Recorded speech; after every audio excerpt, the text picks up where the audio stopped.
ये 5 साल में छबड़ा, भीलवाड़ा, करौली, जोधपुर, चित्तौड़गढ़, नौहर, मेवात, मालपुरा, जयपुर सुनियोजित दंगे हुए।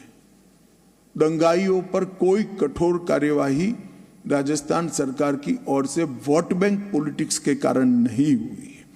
और उदयपुर में कन्हैयालाल तेली, भीलवाड़ा में आदर्श तापड़िया, चित्तौड़गढ़ में रतन सोनी, झालावाड़ में कृष्णा वाल्मीकि, जयपुर में मनु वैष्णव, बांसवाड़ा में गौरांग भट्ट, ढेर सारे नृशंस हत्या के केस भी तुष्टीकरण की राजनीति के चलते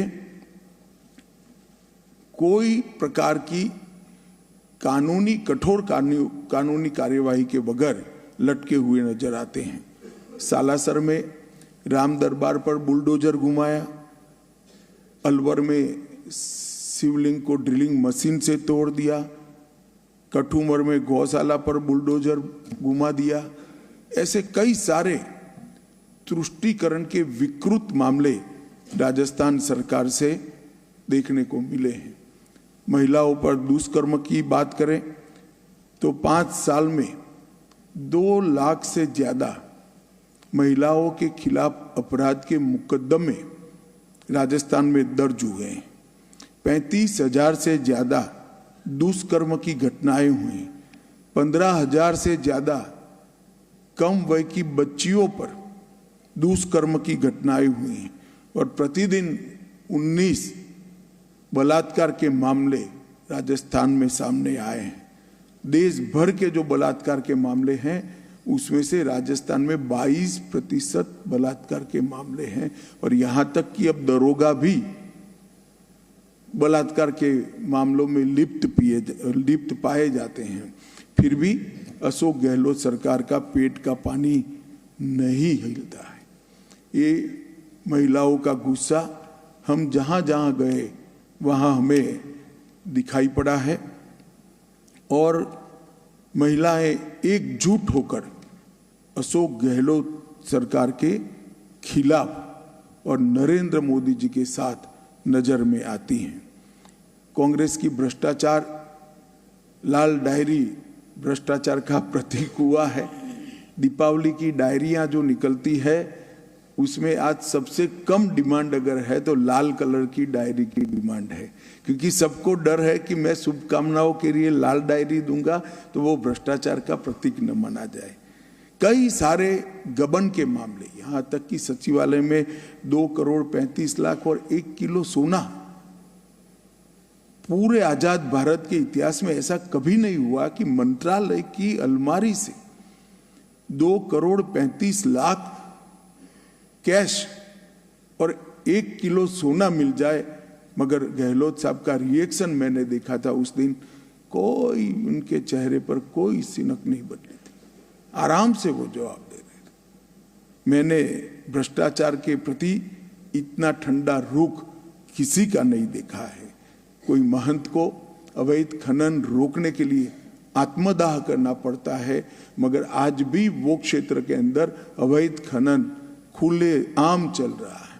मित्रों, कई सारे जल जीवन विभाग, मिशन खनन विभाग, उदय सागर झील, प्रतापगढ़ की मार्बल की खान, काली सिंह डैम, गरीबों के राशन के अंदर घपला, ढेर सारे घपले घोटाले के मामले सामने आए हैं।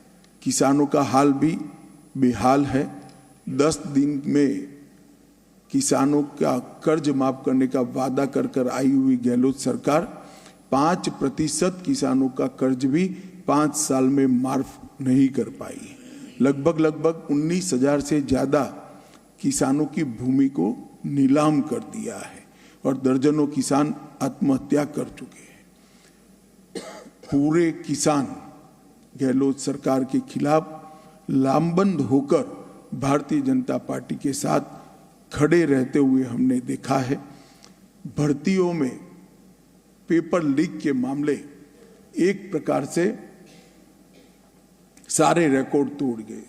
पूरे देश भर में 15 से ज्यादा 3 साल में 15 से ज्यादा पेपर लीक के मामले कहीं नहीं देखे गए।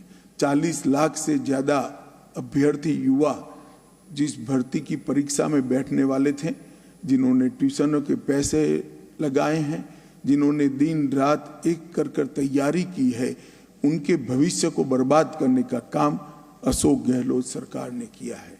और दूसरी ओर ये सभी मामलों के बाद भी उन्होंने एक भी जगह परिणामदायी जांच कर नसीहत करने का काम नहीं किया है। मित्रों, राजस्थान में चाहे युवा हो, चाहे किसान हो, चाहे महिला हो, चाहे दलित हो, चाहे धार्मिक नेता हो, धार्मिक गुरु हो, सभी लोग इस सरकार के से त्रस्त हैं। मैं जब राजस्थान आना शुरू किया तब हमारे कुछ नेताओं ने मुझे कहा था कि साहब, सोच समझकर रणनीति बनाना, गहलोत साहब जादूगर हैं। मगर मैंने आज पूरा दौरा करके मन बनाया है कि इन्होंने बहुत सारी चीज़ों को गायब किया है, नौकरियों को गायब किया है, खाने पीने की चीज को गायब किया है, अच्छी कानून और व्यवस्था को गायब किया है। अब जनता ने मन बना दिया है कि इस बार जनता जादूगर बनकर कांग्रेस सरकार को गायब कर लेने वाली है और 3 दिसंबर को भारतीय जनता पार्टी की सरकार बनने वाली है। मोदी जी के नेतृत्व में देश को मोदी जी ने सुरक्षित किया है, समृद्ध किया है और 11वें नंबर की अर्थव्यवस्था को 5वें नंबर पर लाए हैं। तिरंगे को चंद्रमा पर पहुंचाने का काम किया और G20 में भारत की कूटनीति का ध्वज समग्र विश्व में लहराकर विश्व में भारत को सम्मान देने का काम भी मोदी जी ने किया है। आज मोदी जी के नेतृत्व में राजस्थान की जनता एकजुट होकर भारतीय जनता पार्टी को प्रचंड बहुमत देने के लिए खड़ी है। मुझे पूरा भरोसा है कि जो मतदान होगा और 3 तारीख को काउंटिंग होगा, यहाँ पर बड़े बहुमत के साथ सारे रिकॉर्ड तोड़कर भारतीय जनता पार्टी की सरकार बनने जा। जी न्यूज़।